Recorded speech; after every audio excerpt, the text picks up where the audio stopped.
manual cost per click and enhanced cost per click are pretty useful, pretty similar. I mostly use these in branded search campaigns, and there's a few reasons for that. We'll get into them in a minute, but basically the first bidding strategy we'll talk about is manual cost per click, and this is basically where you get to pick what you want to pay per click, the max. So how this works is it's a little tricky. You can't actually access manual cost per click when you're setting up a new campaign. So once you've set up a new campaign, it'll probably look something like this. You just come into the campaign settings. So you select your campaign in the black column, go to settings in the white column, come down to bidding, and you could see like it really doesn't even show up here. You actually have to, where is it? You have to, there's always a link. You have to play around with it. They hide it, but you'll see it's clearly called manual cost per click. And then, so that's currently active. This is how I set this campaign up.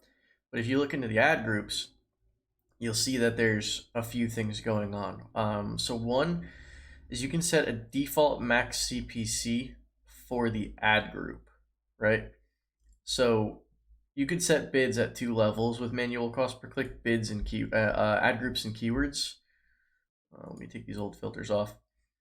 So inside this this ad group, you could see we have 4 keywords and they're all set at $1 CPC.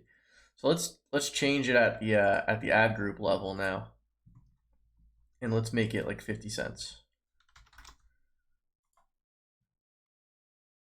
You can now see that the bids have been changed for everything. Now there's a really interesting like override concept in here. So like, why don't we just change this one to 75 cents? And let's go back to the ad group and change the ad group back to $1. Now, when we go back to keywords, you'll see all of them changed except the one we set manually. So this is just something you have to be really careful of. It didn't actually used to work like this.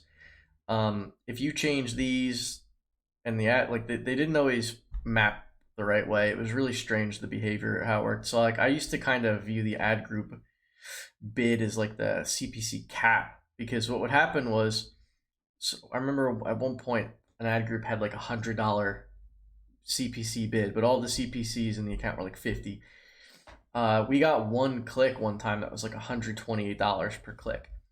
So it was like this really weird, buggy system. I still try to keep ad group bids close to keyword bids if I'm doing manual, just because of the few times that that's happened. So just keep your ad group bids close to your keyword bids if you're overriding the ad group at the keyword level. But how it works is your ad group is your default bid, and you can override it at the keyword level. And if you override at the keyword level, if you go to change the ad group level later, these will change with it, like you just saw. So just be conscious of that. And again, like try to keep your ad group bids just somewhere close to what the keyword bids are. If you're using that behavior, because I've had some really just weird auction bugs because of, just again, like this one account, like $128 ad group got us like $120 click. Really strange. It was years ago. Who knows if that still works like that, but I would just be careful. So now if you want to revert this back to the ad group level, just delete it. And now if we go back, let's change them to $2, and you'll see that everything will change. So now how manual bidding works, it's a max bid. And the reason I like this for branded search is because as your traffic, like new brands that don't have any competition, they won't come close to the max CPC bid. They'll be like 5 to 30 cents, something like that, under 50 usually. And as your brand gets more popular, and maybe the broad match terms for some products start to get associated with your brand, as Google basically learns that your brand sells certain products, that happens, the CPCs start to go up. But again, like they usually don't go up fast, and you can catch that and decide at a certain point if you want to use a different bidding strategy, that like conversion bidding, which we'll talk about later. But So basically that's how manual cost per click works. So now like if my max is $2, I'll probably, this brand's brand new. Nobody knows who Zodiac Collective is. I'm gonna spend like 10 cents. So it's a max. It's not the default. And we'll talk about scaling later and go over like how to set manual bids for profitability, but just know that this is the max. Now with enhanced cost per click, so let's go in and change it real quick. Enhanced, and there's two here options: conversions and conversion value. We will actually talk about these bidding strategies in a separate video about maximize conversions and maximize conversion value.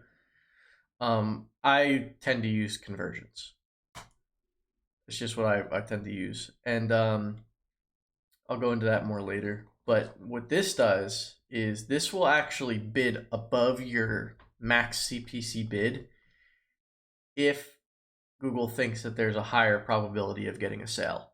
In this case, a sale or a big sale for conversion value, right? More revenue. So, and it says it right here. Like if it thinks there's going to be a sale, it'll increase your CPC bid. So this is interesting. This course isn't about shopping, but you will end up having to use enhanced cost per click bidding for shopping campaigns to start, and then you have to convert them later to a different bidding strategy like target ROAS. So, a little teaser into a course I'm going to make later on shopping and teach everyone how to do that. But essentially, with manual cost per click, it's a max. Enhanced cost per click will leverage some element of conversion bidding and break your max as needed. So I really see no reason to use this in search. I'd rather just use conversion bidding or manual bidding.